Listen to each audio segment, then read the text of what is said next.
पुण्यातील एकता नगरमधील द्वारका सोसायटीच्या पार्किंगमध्ये पाणी शिरलंय। या मुसळधार पावसामुळे खडकवासला धरणामधून 35,000 क्युसेक्सचा विसर्ग सध्या सुरू आहे। महापालिकेकडून मदत केंद्र सुद्धा सुरू करण्यात आलंय। पालिकेकडून नागरिकांना घाबरून न जाण्याच्या सूचना सुद्धा प्राप्त झाल्यात। दृश्य आपण बघू शकतो, पुण्यामधली ही दृश्य आहेत।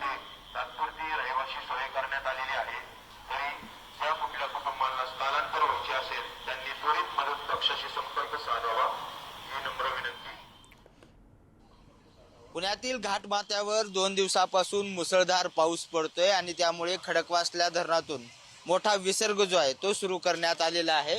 35,000 क्युसेकने जो आहे तो आता विसर्ग सुरू करण्यात आला आहे। त्यामुळे पुण्यातल्या सिंहगड रस्त्या परिसरातील एकता नगर असेल, जसंच वेगवेगळ्या सोसायटीमध्ये जे आहे ते आता पाणी यायला सुरुवात झालेली आहे।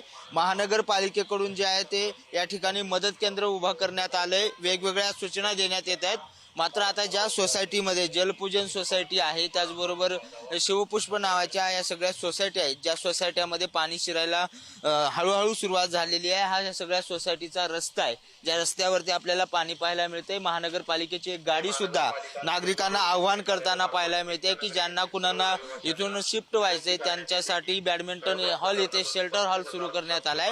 मात्र 35,000 क्युसेक ज्यावेळेस पाणी विसर्ग करण्यात आलं त्यावेळेस मात्र या सोसायटीच्या कंपाऊंड मध्ये आता आपल्याला पाणी पाहायला मिळते। अनेक नागरिक आता काही कामासाठी किंवा काही दुसरीकडे राहण्यासाठी सुद्धा शिफ्ट होताना पाहायला मिळत आहेत आणि रस्त्यावरती पाणी आलेलं आहे। द्वारका सोसायटीच्या पूर्ण पार्किंग मध्ये सुद्धा पाणी पाहायला मिळते आणि त्यामुळे सगळी खबरदारी जी आहे ती महानगरपालिकेकडून इथे यंत्रणा सज्ज करून ठेवण्यात आली आहे। मात्र नागरिकांनी सतर्क राहण्याचं आवाहन करण्यात येते। व्हिडिओ जर्नलिस्ट निखिल करंदीकर सह बालाजी पोद्दार, पुढारी न्यूज, पुणे।